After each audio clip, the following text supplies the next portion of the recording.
Hello everybody! Last time we retouched the photo in Photoshop, we didn't do anything major to it. We basically knitted it up and fixed the colors, as we had a good starting point. But what if you're working with a photo which isn't as good? More specifically, what if your photo was shot during a grey and cloudy day? Maybe you're shooting this amazing location but there's horrible weather, and that results in the most boring looking skies ever. For instance, I was in Iceland beneath this beautiful waterfall, but the sky was horrible. Look at this, it is a straight up 50% grey solid color.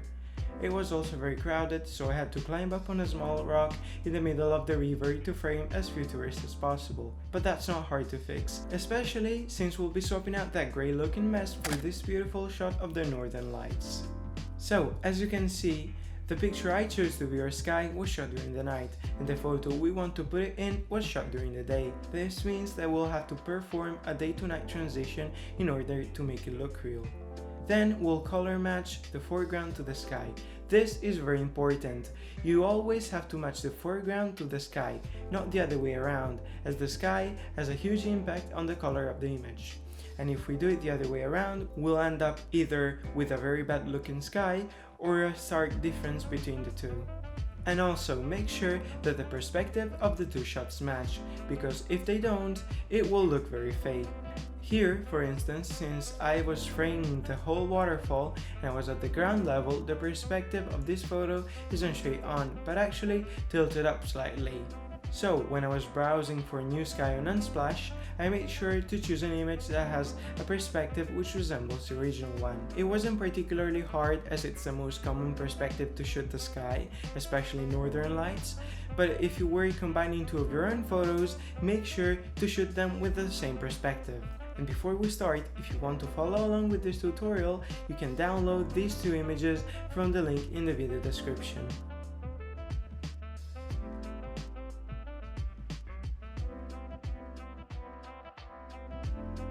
Okay, so we'll start by creating a new document, 4000 by 5000 pixels, which is the default Instagram aspect ratio, and my preferred way to edit vertical photos. Now, we'll need to open both images in Photoshop. Let's start with the sky. Drag it from its document into the one we just created. Now, since there are many things I like to tweak, let's open Camera Raw. Make sure the layer is a Smart Object layer, go up to Filters and click on Camera Raw. From here, increase both highlights and shadows, bring up the texture, clarity, and even a bit of vibrance. I like to bring out the blues of the image, so let's bring the blues under calibration to the right, and let's push a bit of turquoise into the shadows. Click OK, and just to keep things organized, let's put the layer into a new group and call it Sky. Now let's bring in our photo. Since it's very foggy, I'll bring up the contrast, bring down the highlights and open up the shadows. Then bring down the whites and bring up the blacks. Now, just like before, add some texture, a bit of clarity and a touch of vibrance. Under Profile Correction, enable both Remove Chromatic Aberrations and Enable Profile Correction. And finally, click on Open Image. Now we've imported both images and we're ready to blend them together. Since the sky is completely blown out, we can just select it with the Magic Wand tool. Just click on the sky, and if this happens, increase the tolerance. Click again, and there we go. Now click Q to open the Quick Mask, then D to restore the original colors, and with white, brush over the two birds and that corner which hadn't been selected.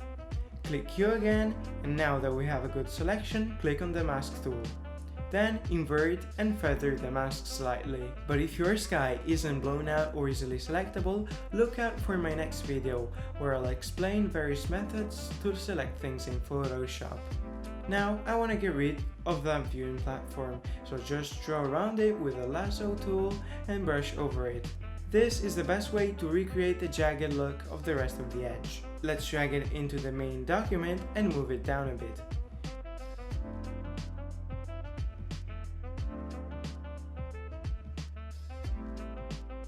To get rid of that white line, option click on the mask to look into it, then drag over the white section that was revealed at the top with the rectangular marquee tool and fill it with black. So now we have both the foreground and the sky in place, but we need to blend them together.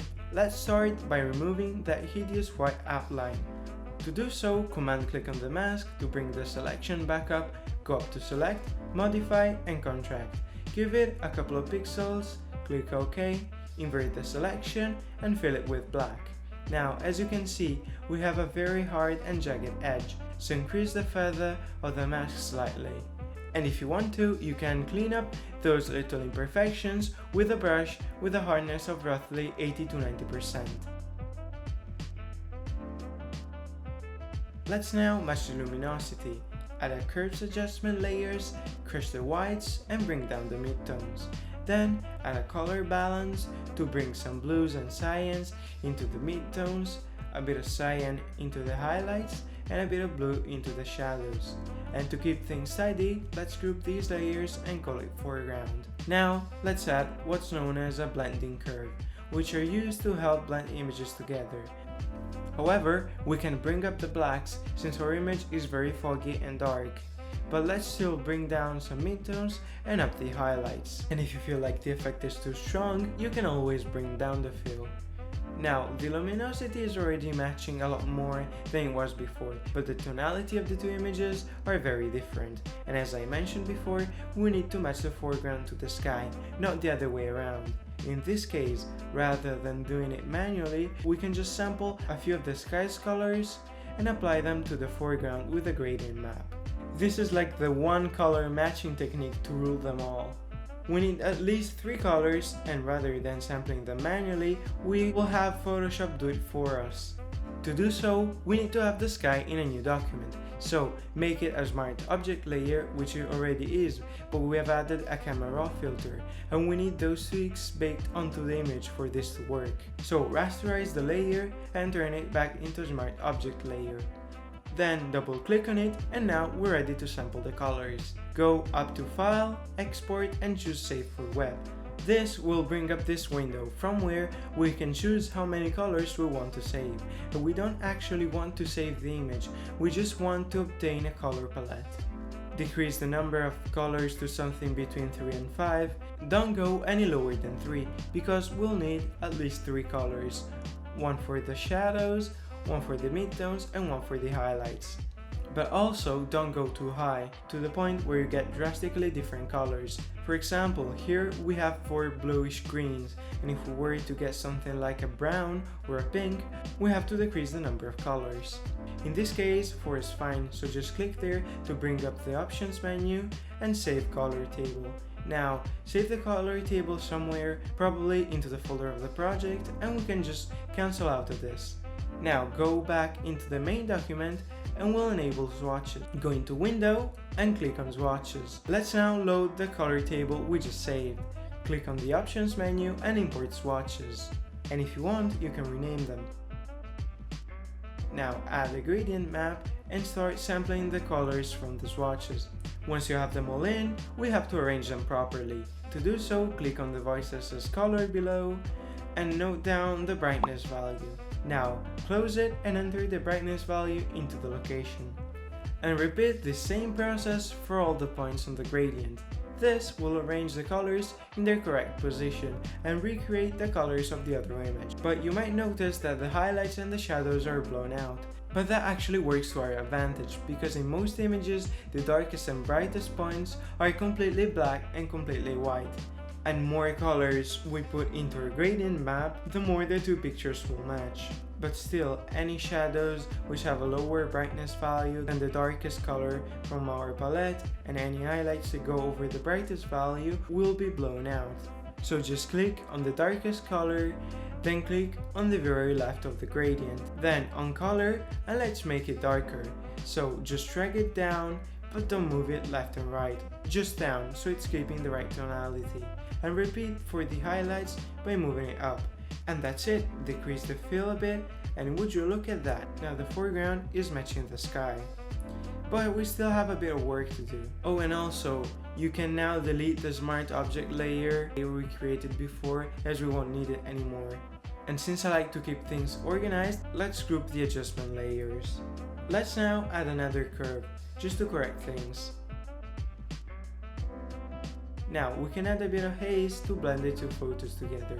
Just paint over the whole image with a soft brush and a low flow. And let's paint a bit more of it over the border to mask the seam. Take down the fill and group the two layers. And maybe also take down some opacity. At this point we're almost there. But the most obvious problem is that the top portion of the foreground is brighter than the rest. Which, if you think about it, makes no sense in this situation, as there's no light source behind the waterfall, or really at all apart from the northern lights. As most other things in Photoshop, there are many different ways to burn the top section of an image. Dodging and burning tutorials coming, by the way. Anyway, make a new solid layer, choose a dark shade of blue, and invert the mask to hide it. Let's now make a selection around the areas we want to darken. Smooth it out and apply the selection to the mask by clicking Command I. Now put the adjustment layer into overlay blending mode, feather it quite a bit and maybe bring it down. Slightly. Brush over that spot which is uncovered and take down the fill until it looks right. Now repeat the process for the other side of the cliff and any other areas you want to darken. And as I said, this is just one of many ways to achieve the same result. We could have done it with curves or with an exposure adjustment layer, but since the original image is very white and washed out, this will bring a bit of color into those newly created shadows. But since they're still a bit too bright for my taste, let's add a curve adjustment layer and bring down the midtones. This, however, which is that these layers aren't just darkening the foreground, but also the sky. To avoid it, command click on the foreground layer and add a mask to the group. Make sure to feather it, but if feathering the mask takes the effect away from the edge, just command click on the mask again and expand the selection. A couple of pixels are enough, then fill it with white. Now, I still wasn't satisfied with the burning we did to the cliff, so I went ahead and added more layers. Same color as the others, soft brush, decrease the fill, you know the drill. And finally, I copied the masks from the other group over to this new one. And would you look at that, this is starting to look somewhat realistic. But we're not quite done yet. We need to remove those people from the foreground, for which I just used the content aware fill, made sure the newly created layers were in a group to which all our previous adjustments were clipped to, and masked out any overlapping areas. Since this video is already long enough as it is, please refer back to my other video for a more detailed explanation. Once you're done with that, it's time to start finalizing the grading. I've added a couple more curves, one to add a bit of contrast and the other to dim the water. And if you want, you can add a reflection to the water by duplicating the sky group, rasterizing it, bringing it on top of everything, placing it on top of the water, and vertically flipping it. Then adjust the perspective. Option click on the mask icon to add a mask filled with black and paint some of the image back in. Then scale it down a bit, make sure it only covers the water, then blur it, put it in soft light blending mode, and finally decrease the fill. Let's now paint some light. First, add a vignette, and then some highlights. Oh, and don't forget, it's never too late to make big changes. Here, for example, almost at the end, I was about to add a camera raw filter. I decided to change the perspective of the sky. Then, to add a sort of glow and dreamlike effect, I added an Orton effect. To apply one, just press Command-Option-Shift-E to merge all your previous layers into a new one, go up to Edit, and Apply Image. On this pop-up, make sure the blending mode is set to multiply, hit OK, then right-click and convert to Smart Object Layer. Put it in Screen Blending mode, then go up to Filters, Blur, and Gaussian Blur. Blur a bit, hit OK, and decrease the fill. And finally, a camera raw filter on top of everything. Since this video is long enough as it is, here's a flowchart of all my camera raw settings. As you can see, I've used the split toning and calibration to really push the blues. And I've added a radial filter to reduce the highlights of the sky. And to round things up, I've added a fill blur filter to add a bit of depth. And there we go, we did it! I hope you found this video helpful. If so, drop a like, and if you feel like being awesome, subscribe and turn on the notification bell so you won't miss any future uploads. Or maybe check out my Instagram at _thedreamwalker. Anyway, that's been it. See you next time.